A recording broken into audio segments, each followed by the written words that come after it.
아멘. 오늘 주님께서 이 아침에 생명의 말씀 허락하십니다. 사무엘상 17장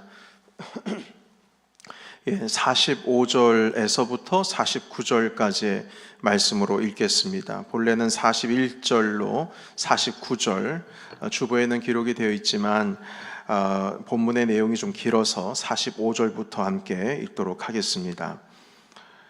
우리 계속해서 다윗의 영성 5번째 주제를 가지고 함께 나아가고 있습니다. 함께 읽겠습니다. 시작. 다윗이 블레셋 사람에게 이르되 너는 칼과 창과 단창으로 내게 나오거니와 나는 만군의 여호와의 이름 곧 네가 모욕하는 이스라엘 군대의 하나님의 이름으로 내게 나아가노라.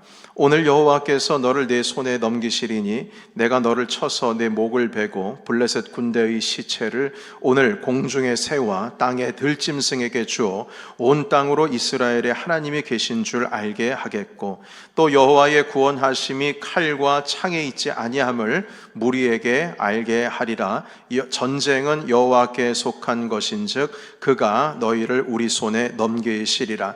블레셋 사람이 일어나 다윗에게로 마주 가까이 올 때에 다윗이 블레셋 사람을 향하여 빨리 달리며 손을 주머니에 넣어 돌을 가지고 물매로 던져 블레셋 사람의 이마를 치매 돌이 그의 이마에 박히니 땅에 엎드러지니라. 아멘.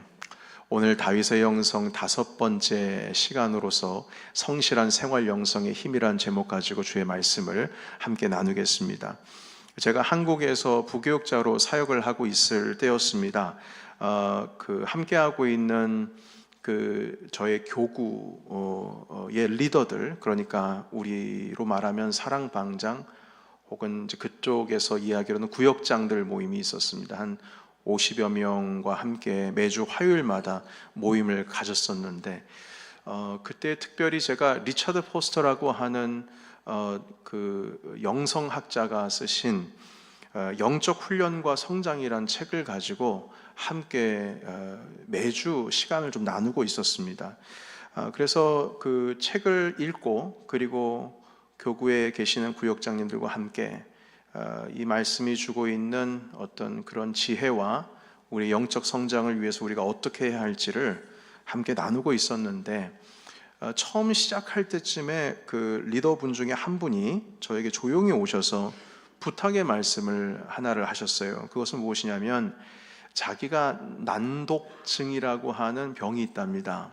난독증이라는 게 무엇이냐면 책을 읽어도 이 내용이 어떤 의미가 있는지 두뇌에서 그것을 해석하고 그 의미를 파악하는 것이 어려운 그런 병입니다. 그러니까 읽긴 읽습니다.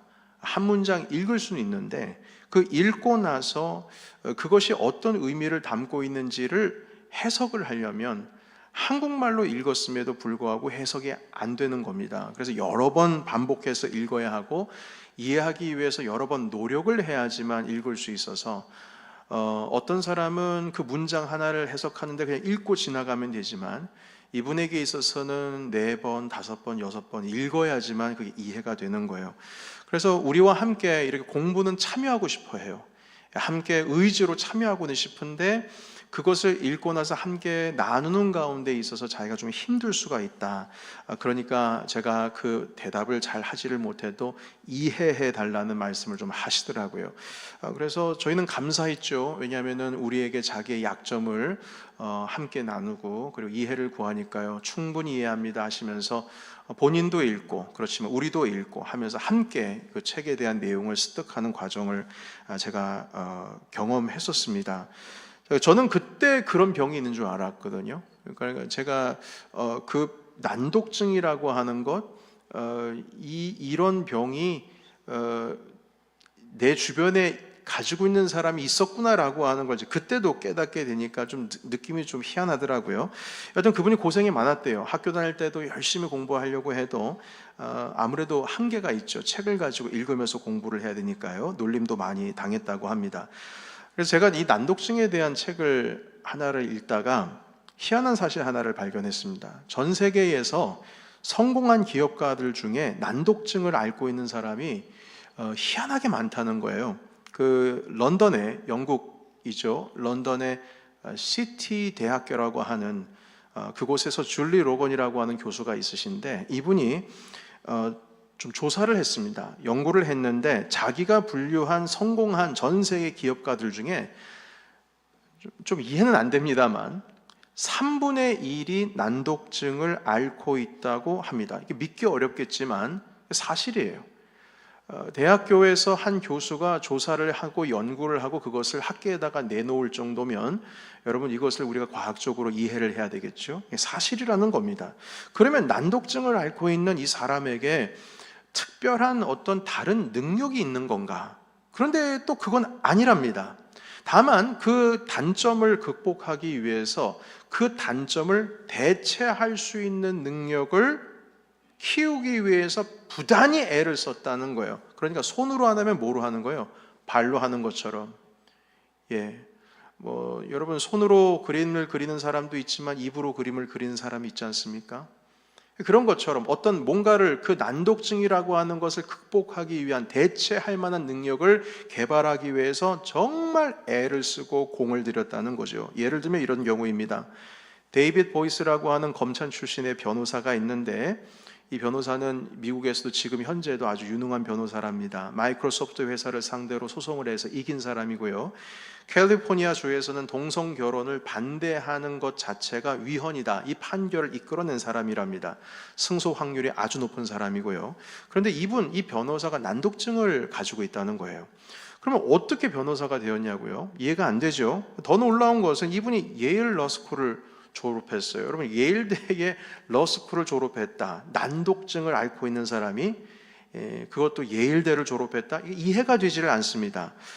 도대체 무슨 일이 어떤 방법으로 그곳에서 공부를 마쳤을까요? 이분은 책을 못 읽는 대신에 이 단점을 극복하기 위해서 전통적이지 않은 방법을 선택을 했답니다. 전통적인 방법은 읽고 쓰고 하는 방법이겠죠. 그래서 읽어서 공부하는 것이 아니라 듣는 능력으로 공부를 했다고 합니다. 그러니까 희한한 게 읽을 수는 없어도 들을 수는 있다는 거예요. 그러니까 듣고 이해하는 게 더 빠르다는 겁니다. 귀로 공부하는 거죠. 그러니까 이 사람은 책을 읽지를 못하니까 수업에 집중을 하는데요. 그 집중력이 정말 대단했다고 합니다. 이 분야에서 내가 살아남기 위해서는 내가 믿고 있는 것은 내 귀밖에 없다. 내 귀밖에 없다. 그래서 귀를 열어서 강의에 초집중을 하는 겁니다. 그런데 이 귀로서 듣는 이 집중력이 거의 신기에 가까울 정도로 대단했다고 하더라고요. 자, 그러다 보니까 읽고 파악하는 게 아니라 내가 습득해야 할 이 모든 내용을 듣고 이해하고 상황을 파악하고 또한 정리하는 것, 여기에 있어서는 거의 천재 수준이 되었다는 것이죠. 그런데 이 귀로 듣고 정리하고 이해하는 능력이 소송하는 변호사에게는 정말 크고 중요한 무기가 되었다는 것입니다. 그러니까 재판에서는 상대방의 주장을 듣고 그 자리에서 그 논점의 약점을 찾아내어서 반론을 제기해야 되니까요. 이 재판에서는 듣는 것이 읽는 것보다 더 이 가치가 있고 힘을 발휘하게 되는 거예요. 그래서 듣는 힘이 읽는 것을 대신해서 연습을 했는데 그것이 이 소송하는 재판에 있어서 최고의 강점이 되었다는 것입니다. 이처럼 이 성공한 기업가들 중에서 난독증을 앓고 있는 분들이 자기 자신만의 방식으로서 기업을 성공으로 이끌었다는 것이에요. 이것이 바로 말콤 글래드웰이라고 하는 분이 쓰신 뉴욕 타임스가 선정한 베스트 스테디셀러 작가입니다. 그분의 책을 통해서 제가 알게 된 사실입니다. 그런데요, 여러분, 이 다윗과 골리앗과 같은 이런 이야기도 비슷한 상황이 지금 펼쳐지고 있습니다. 사실 다윗은 압도적으로 지금 불리한 상황입니다. 다윗은 갑옷도 없고 그리고 칼도 없고요, 창도 없고, 심지어 칼과 창이 있어도 어떻게 쓰는지 방법을 모릅니다. 이 아이는 성인이 아니에요. 군대에 징집을 당해 본 적이 없습니다. 지금까지 평생 해온 것, 17년 동안 한 것은 걸음마 떼고 나가서 좀 말을 하고 지팡이도 짚을 수 있을 때 한 일은 양치는 일이 다였어요. 양치는 일이었어요. 그렇지만 여러분, 알고 보면 이게 불리한 상황이 아니라 압도적인 불리한 상황이 아니라 오히려 골리앗을 이길 수 있는 아주 가능성이 높은 곳으로 관점을 달리해서 보면 그 가능성을 얻을 수 있다는 겁니다. 그 이유는 무엇이냐면 이 다윗이 양을 지키기 위해서 곰과 사자를 상대를 하는데, 이런 맹수들과 상대하기 위해서 평소에 돌을 던지는 연습을 했다는 거예요. 그런데 이 팔로 돌팔매질해서 던지는 게 아니라 긴 끈입니다. 자기 키 높이 정도 되는 끈에다가 반으로 접어서 그 접힌 부분에 돌멩이 하나를 얹고 돌리는 거죠. 그리고 한쪽 손을 놓으면 줄이 펼쳐나가면서 원심력에 의해서 돌이 날아가는 겁니다. 그런데 그 돌이 날아가는 지점, 정확한 지점이 어디냐면 곰과 사자의 바로 이마, 미간입니다. 눈과 눈 사이, 거길 맞추는 거예요. 이게 평상시에 그 맹수로부터 양을 지키기 위해서 이런 기술을 연마했는데, 이렇게 당시에 돌을 가지고 물매 던지는 기술은 상당히 흔한 기술이었다고 합니다. 그러니까 목동들은 대부분이 이 기술을 다 가지고 있는 거예요. 왜냐하면 양을 맹수로부터 보호를 해야 하니까요.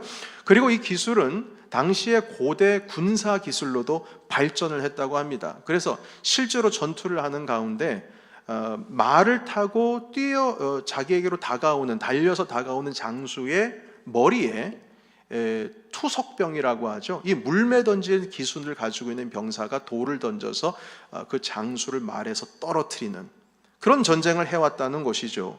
그러니까 여러분, 이 물매 기술을 가지고 있다라고 하는 것은 오늘날로 말하면 권총 가지고 있는 것과 같습니다. 그래서 로버트 도렌 웬드라고 하는 역사학자가 이런 말을 했다고 해요. 골리앗과 다윗의 싸움을 어떤 싸움으로 비교하느냐, 달걀로 바위치기다, 이게 아니라는 거예요. 뭐라고 얘기하고 있냐면, 이 역사학자가 청동으로 만든 칼과 현대의 45구경 권총과의 싸움이었다, 이렇게 해석을 했어요. 그러니까 이 정도로 다윗과 골리앗의 싸움이 다윗이 지는 싸움이 아니라 이건 이길 수밖에 없는 싸움이었다, 이렇게 역사학자가 해석을 해놓은 것이죠.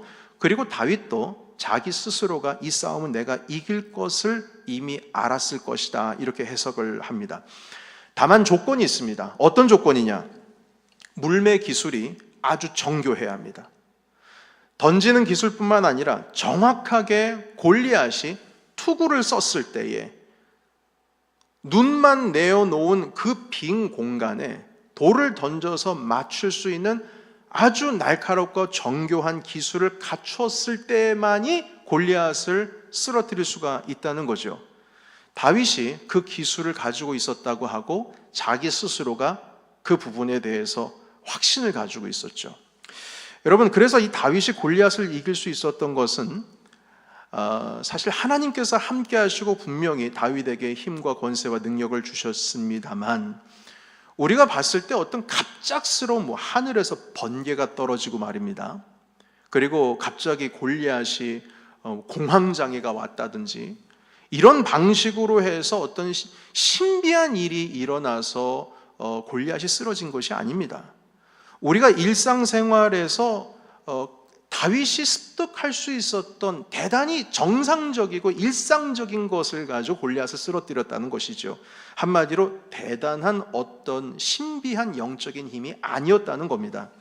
그가 평소에 자기가 해야 할 일을 멀리하지 않고 양을 성실하게 그리고 책임감 있게 이 양들을 지키고자 했기 때문에 골리앗을 이길 수가 있었다는 거예요. 반드시 나의 양을 맹수로부터 지켜야 될 것이다.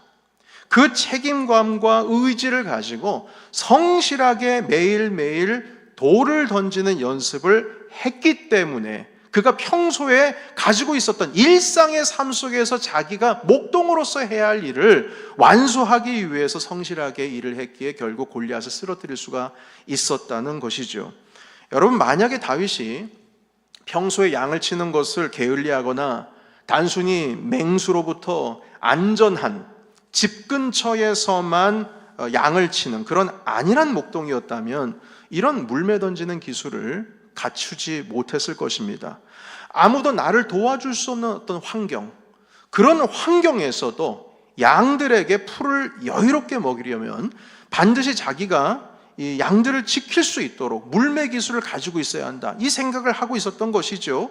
그래서 이 다윗이 정확하게 골리앗이 투구를 쓰고 있음에도 불구하고 미간 사이에 정조준을 해서 돌을 날릴 수 있었다는 것은 평상시에 목동으로서 성실했을 뿐만 아니라 자기 양들에 대한 한 마리도 내가 놓치지 않겠다라고 하는 책임감, 강한 책임감으로 인한 열매요 결과였다, 이렇게 할 수가 있을 것입니다.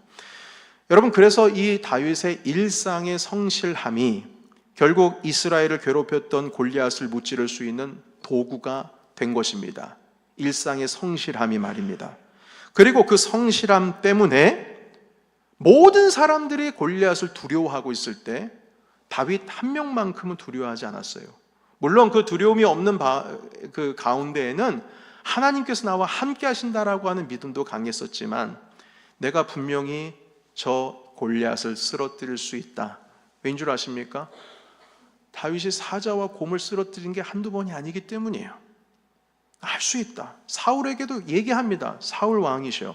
제가 나이가 어리고 뭐 아무것도 갖춘 게 없어 보여도 사자와 곰을 쓰러뜨렸습니다. 내가 저 하나님을 모욕하는 골리앗, 저 이방에 할례받지 못한 저 사람을 내가 쓰러뜨릴 수 있습니다.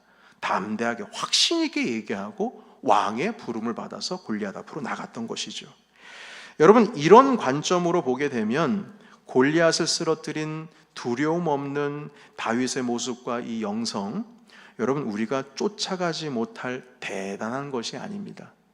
여러분, 성경에서 다윗이 골리앗을 무찔렀다라고 하는 이 이야기를 우리에게 주시는 이유는 너는 다윗이 아니야, 여기까지 오려면 얼마나 대단해야 되는 줄 알아? 이걸 말씀을 하려고 하시는 것이 아니라, 얘들아, 너희도 다윗과 같이 될 수 있다, 이 말씀을 하시기 위해서 주님께서 이 말씀을 우리에게 주신 것 아니겠습니까? 그러니까 다윗이 자기 신분, 자기 본분에 있어서 성실하고 책임을 다하고, 그리고 신실하게 변함없이 꾸준하게 그 목동으로서의 본연의 일을 감당하고 있을 때에 주님께서 그 열매를 바로 이 이스라엘의 위기 가운데 사용하신 것입니다. 여러분, 이와 마찬가지로 우리 모두가 우리 일상의 삶 속에서 책임을 다하고 성실하고 신실하게 꾸준하게 우리의 삶의 자리에서 우리가 해야 할 일을 지키고 나간다면 하나님께서는 언젠가 여러분들의 그 열매를 사용하실 줄 저는 믿습니다. 모든 사람들이 다 물매 하나씩 가지고 있는 거예요. 여러분, 이게 그냥 대단한 게 아니에요. 누구나 물매 하나씩 가지고 있습니다. 다윗에게는 물매를 가지고 골리앗을 무찔렀거든요. 그렇다면 우리는 어떤 물매를 가지고 있을까요? 내가 가지고 있는 성실함, 책임감, 신실함, 변함없이 꾸준하게 하나님 앞에서 내게 주신 이 삶의 자리에서 우리가 이루고 있는 그 물매는 무엇일까요? 여러분, 영적인 성장은 나에게 갑자기 나타나는 것이 아닙니다. 영적인 성장이라고 하는 것이 하나님 저에게 영적인 성숙이 되게 해주세요 하면 그래, 내가 내 기도에 응답해 주겠다고 갑자기 하루아침에 떡 주어지는 게 아니라는 겁니다. 시간이 필요하고 꾸준함이 필요하고 또한 성실함이 필요하고 여기에 특별히 연습이 필요합니다. 우리는 이 바울의 경우 말입니다. 사도 바울의 경우 다메섹 도상 위에서 극적으로 예수님을 만나가지고 갑자기 변화가 되고, 갑자기 단번에 갑자기 사울에서 바울로 바뀌고, 이름만 바뀔 뿐만 아니라 사도의 부르심을 받아서 복음 전도자로 갑자기 변하고, 그래서 갑자기 선교사가 돼서 갑자기 막 교회를 세우고, 이렇게 갑작스러운 변화가 일어난 것으로 우리는 이해를 하고 있습니다만, 성경은 바울에게도 변화할 수 있는 시간과 그 바울이 되는 자기의 어떤 신앙적인 정립의 시간이 필요했다는 것을 성경은 보여주고 있습니다.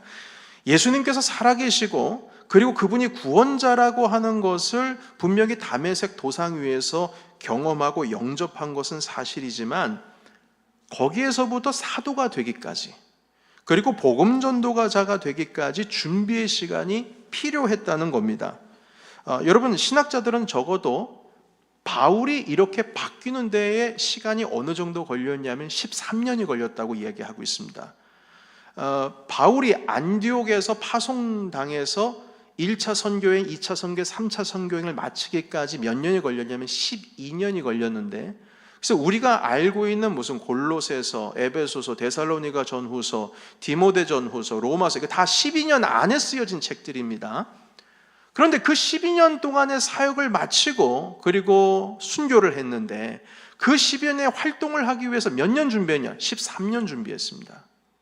적어도 아라비아에서 3년, 그리고 다소에서 10년이 걸렸는데, 다소에서 안디옥 교회로 부름을 받기까지 13년의 세월이 필요했다는 거예요.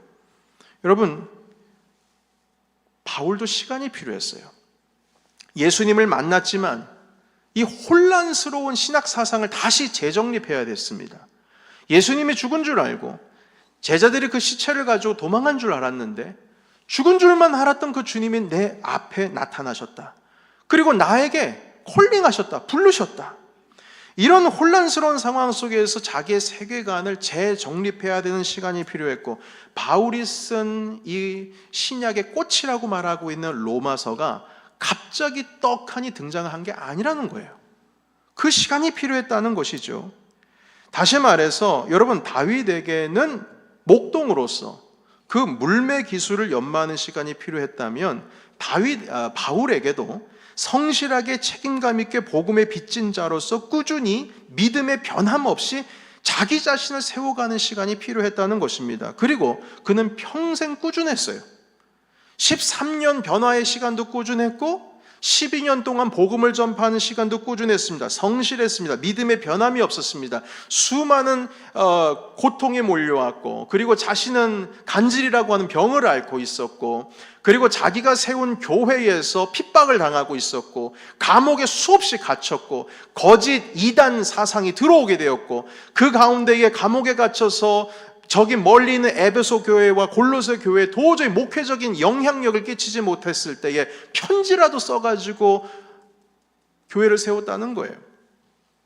꾸준했습니다. 꾸준했어요. 그의 이 꾸준함과 성실함으로 인해서 유럽에 수없이 많은 교회가 세워진 것입니다. 여러분, 우리는 바울이 아니죠. 우린 다윗도 아닙니다. 그러나 그들이 가지고 있었던 영성이 우리가 범접할 수 없는 어떤 멀리 있는 그런 영성이 아니라는 겁니다. 그들이 한 것은 무엇이냐? 하나님께 성실했고 꾸준했고 변함이 없었고 책임의 일상을 가지고 있었던 것입니다. 그리고 주님은 그들의 그 열매를 사용하셨어요. 여러분, 이처럼 우리가 가지고 있는 나만의 성실함이 있습니다. 나의 삶의 자리에서 말입니다. 변함이 없는 신실함의 열매가 있습니다. 그 열매를 여러분께서 하나님께 드린다면 주님께서는 그 열매를 분명히 사용하실 줄을 믿습니다. 평소에 꾸준히 기도한 자가 응답을 얻는 겁니다. 기도는 한 번 하고 없어지는 것이 아니라 그것은 쌓여져 갑니다. 어디 도망가지 않습니다. 차곡차곡. 제가 어릴 때부터 들었던 것은 기도는 꼭 은행에 적금하는 거랑 똑같다, 이런 말씀 들으면서 자랐어요. 쌓여지는 것이다. 그러니까 내가 기도한 만큼 영적인 성장도 이루어지는 겁니다. 그런데 많은 분들이 이런 어떤 신앙의 기도 생활은 꾸준하게 하는데, 나 자신의 영적인 성장과 성숙이 5년 지나고 신앙생활 10년 하고 15년, 20년 했는데도 과거와 비교해 봤을 때에 나아진 것이 별로 없다, 이렇게 느껴지시는 분들도 계세요. 변화가 없는 거죠. 오히려 옛날보다 내가 지금 더 좀 나약해진 것 같고 그런 느낌이 들기도 합니다. 왜 그럴까요? 5년, 10년, 15년, 20년, 30년 이렇게 신앙생활했으면 적어도 과거보다 월등하게 성장을 해야 하는데 왜 성장의 그 속도나 이 모든 것들이 그냥 정체된 것 같아 보일까요? 그 이유는 우리가 애를 쓰지 않고 공을 들이지를 않았기 때문입니다. 한 가지 예를 들겠습니다. 제가 20대 때에 피트니스 클럽에서 운동을 꾸준히 한 경험이 있어서 여러분께 함께 저희 경험을 좀 말씀을 드리자면, 근육 운동이라는 건요, 자기가 가지고 있는 근육의 어떤 한계점을 계속 일정하게 규칙적으로 자극을 해야지만 근육이 늘어나게 되어 있습니다. 반대로 그 한계점에 근육 운동을 한다 할지라도 거기에 도달하지를 않고 자극을 규칙적으로 갖지를 못하면 아무리 피트니스 클럽 매일 간다고 할지라도요, 몸의 근육에 있어서는 변화가 없습니다. 그 한계점을 계속 자극을 하려면요, 공을 들여야 해요. 그래서 여러분, 그 피트니스 클럽의 코치들 보면은요, 이런 것 여러분 보신 것 있지 않겠습니까? 역기를 들거나 아니면 이렇게 푸시업을 하거나 아니면은 윗몸 일으키기를 할 때도 한 번 더, 두 번 더 할 수 있어요. 한 번만 더 합시다. 이렇게 계속 할 수 있다고 한 번만 더 하자고 해서 옆에서 도와주는 게 코치가 하는 일이거든요.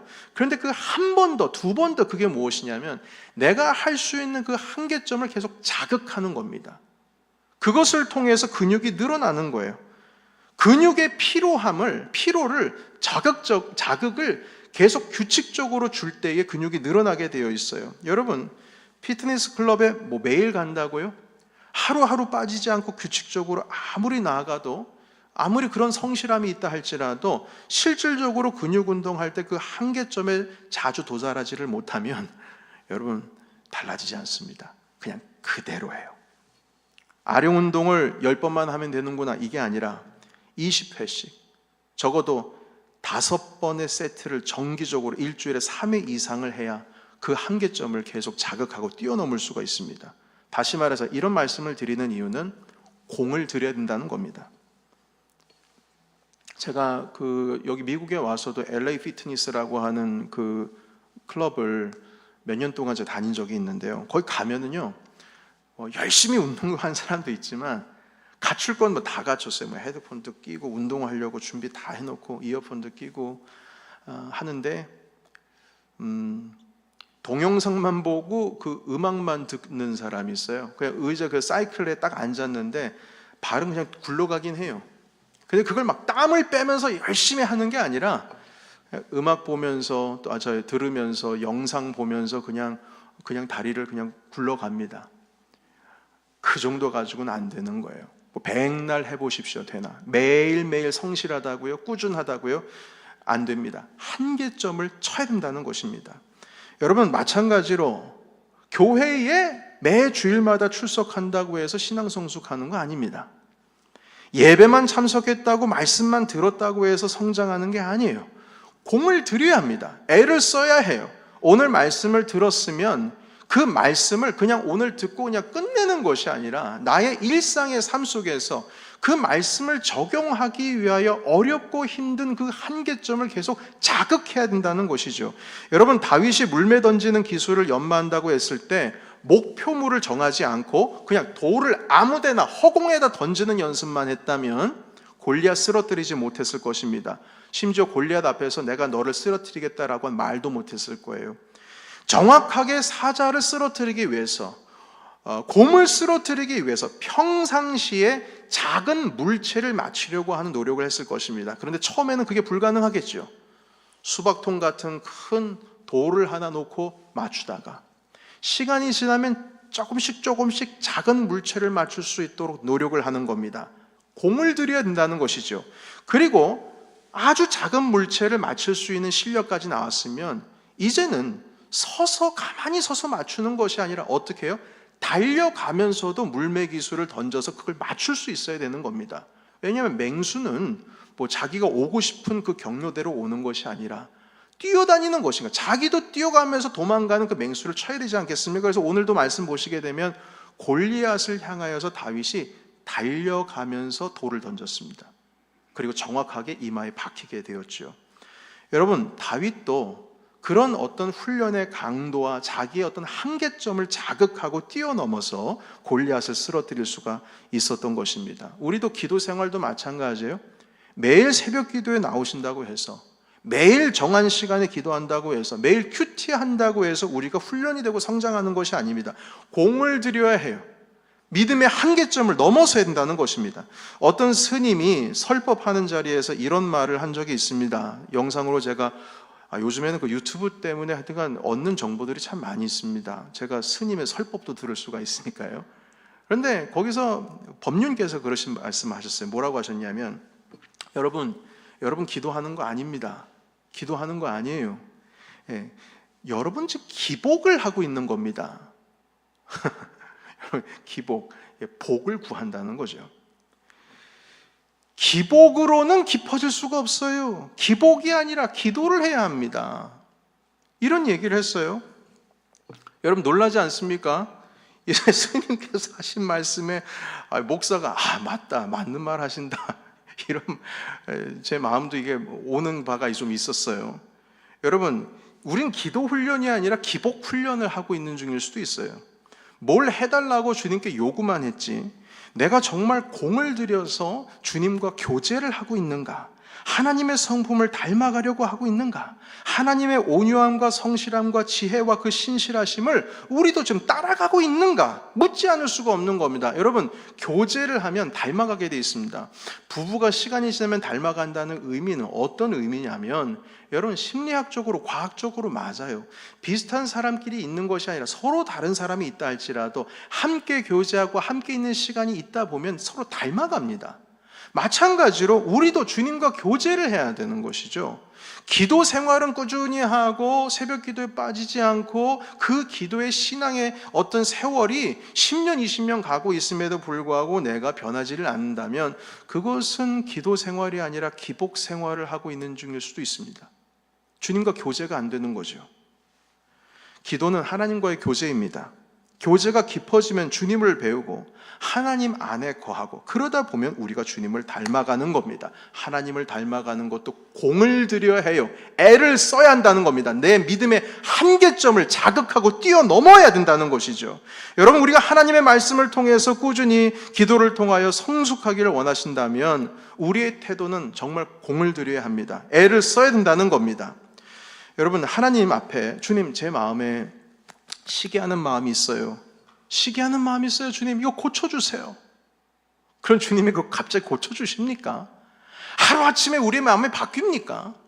하나님, 제 마음 가운데 자꾸 욱하는 게 있어요. 자꾸 나옵니다. 이거 고쳐주세요. 하면 주님께서 갑자기 욱하는 성질을 없애주십니까? 하나님, 저는 마음에 자꾸 안 좋은 부정적인 생각이 들어오고 미워하는 사람이 생기고 섭섭한 마음이 자꾸 쉴 새 없이 들어옵니다. 이것 좀 고쳐주세요. 기도하면 갑자기 주님께서 내 마음에 사랑의 마음을 싹트게 해주십니까? 아니요, 그렇지 않습니다.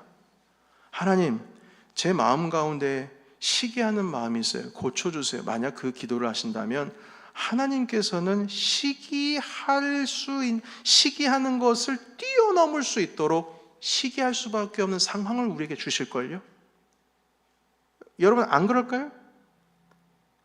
시기하지 않는 상황을 주시는 게 아니라 그 상황을 주시면서 우리가 그것을 뛰어넘을 수 있도록 주님께서 도와주시지 않겠어요? 부딪혀야 된다는 겁니다.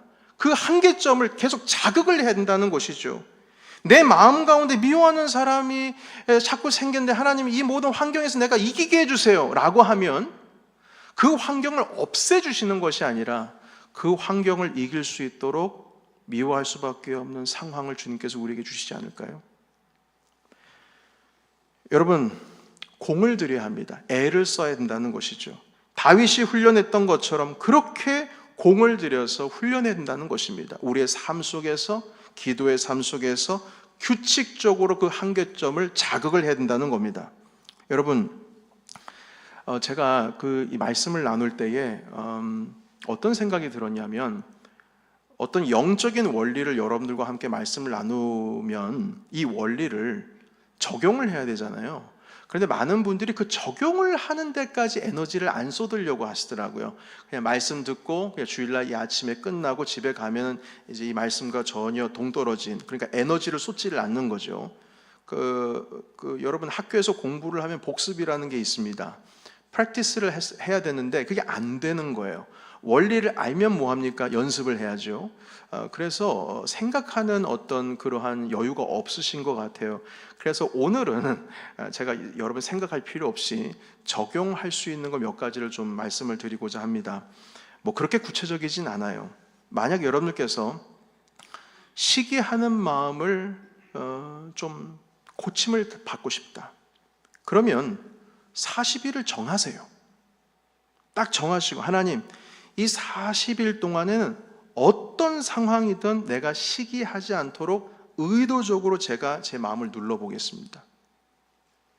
만약 욱하는 게 자꾸 나오시는 분들은 하나님, 제가 40일 동안 적어도 욱하지 않도록, 어떤 상황에서도 하지 않도록 제가 한번 노력해 보겠습니다. 만약에 자꾸 의심이 가고 불안한 마음이 올려오시는 분이 있다면 내가 40일 동안 어떻게 했는지 긍정적인 생각을 하고 스스로 한번 말씀을 읽고 노력해 보겠습니다. 여러분, 우리가 금식기도 40일 하지 않습니까? 물론 많은 사람들이 하는 건 아닙니다. 그것은 주님께서 하셨고 하다가 목숨 잃는 사람들도 있습니다. 그러나 때로는 많은 영성가들이 그 시기로 들어가긴 하죠. 그리고 목적이 이끄는 40일이라고 하는 책을 보면 릭 워렌 목사가 하시는 말씀이 무엇이냐면, 변화하려면 40일의 시간이 필요하다는 거예요.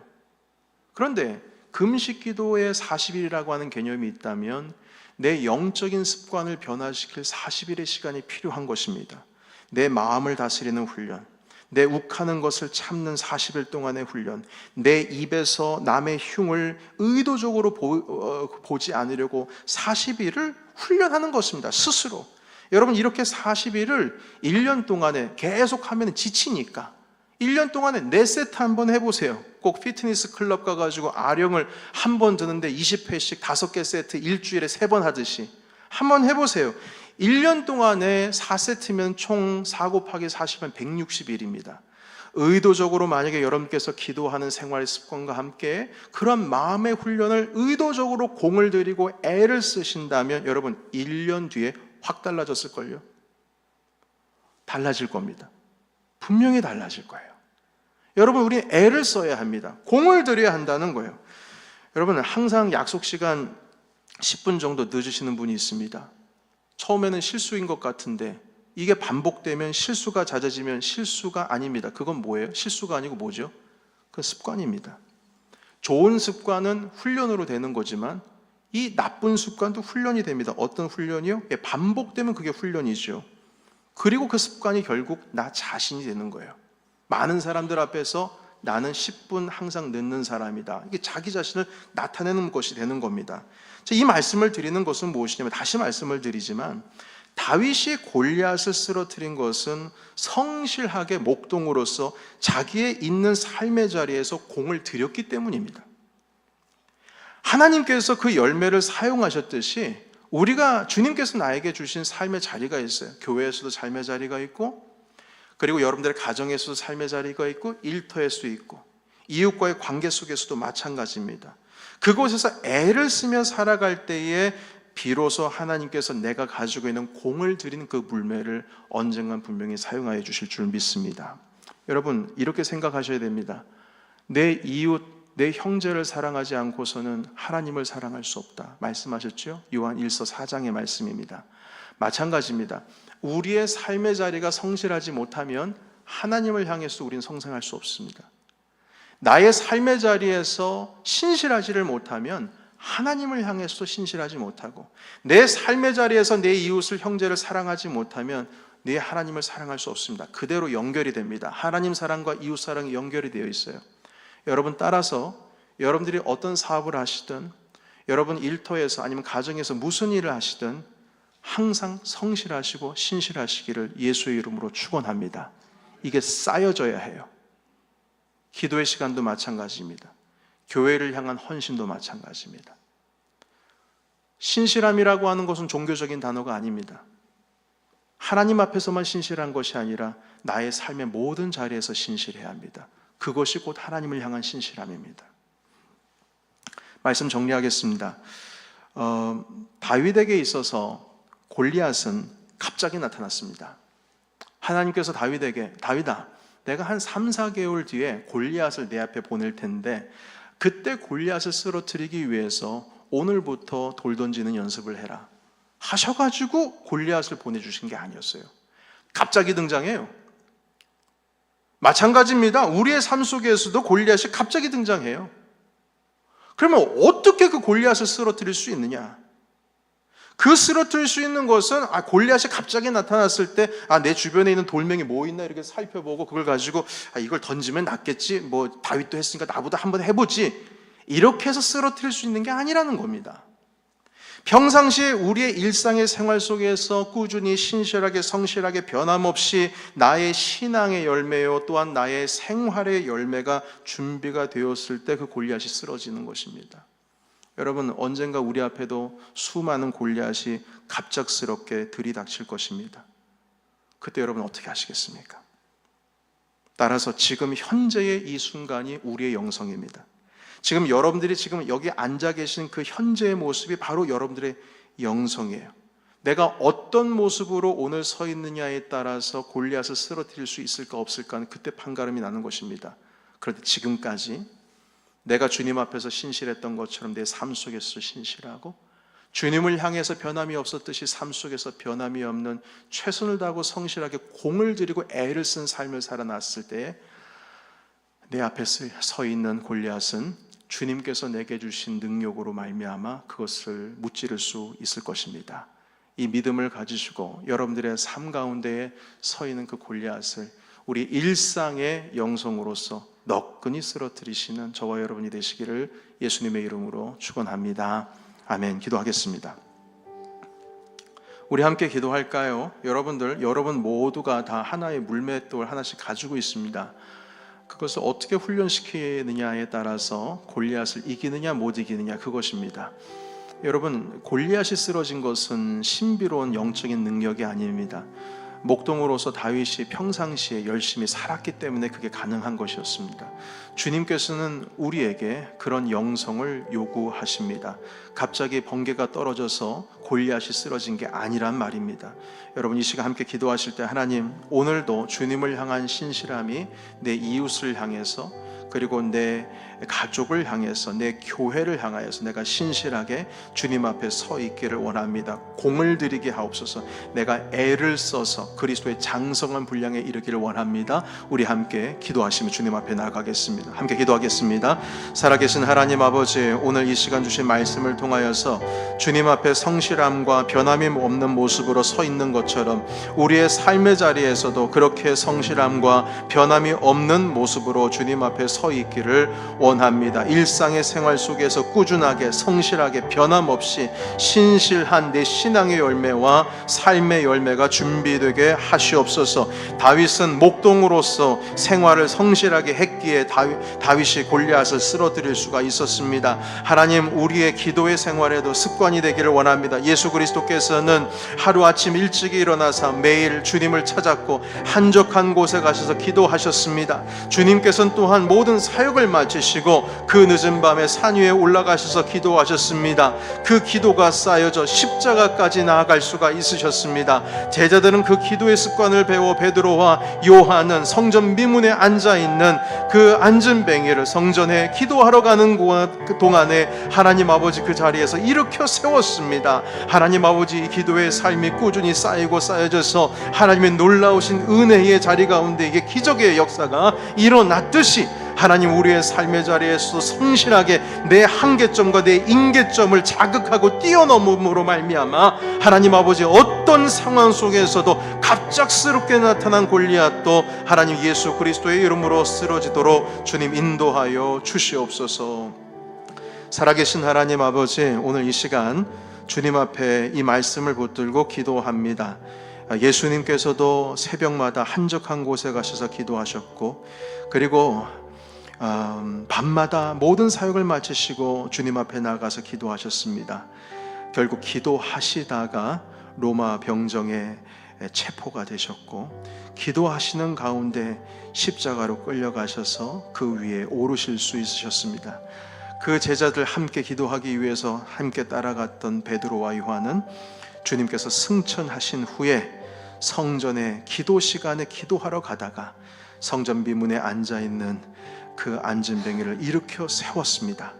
하나님, 평상시에 기도로서 무장하고 또한 기도로서 그 신실한 습관 가운데 있었던 베드로가 그 놀라운 은혜의 사역을 감당했듯이 하나님, 우리도 일상이 성실하고 신실하기를 원합니다. 다윗이 목동으로서 성실했던 것처럼 우리가 비즈니스에서, 우리가 일터에서, 가정에서, 아버지로서, 어머니로서, 자녀로서, 하나님 교회에서는 직분자로서 하나님 성실하게 주님께서 맡겨주신 직분 다하며 하나님 아버지 앞에 서 있기를 원합니다. 그때 주님께서 우리의 열매를 사용하여 주실 줄을 믿습니다. 주님, 오늘도 그 한계점을 자극하기를 원합니다. 그 임계점을 뛰어넘기를 원합니다. 주님, 우리가 우리 앞에 있는 갑작스럽게 등장한 골리앗을 쓰러뜨릴 수 있도록 주님 인도하여 주시옵소서.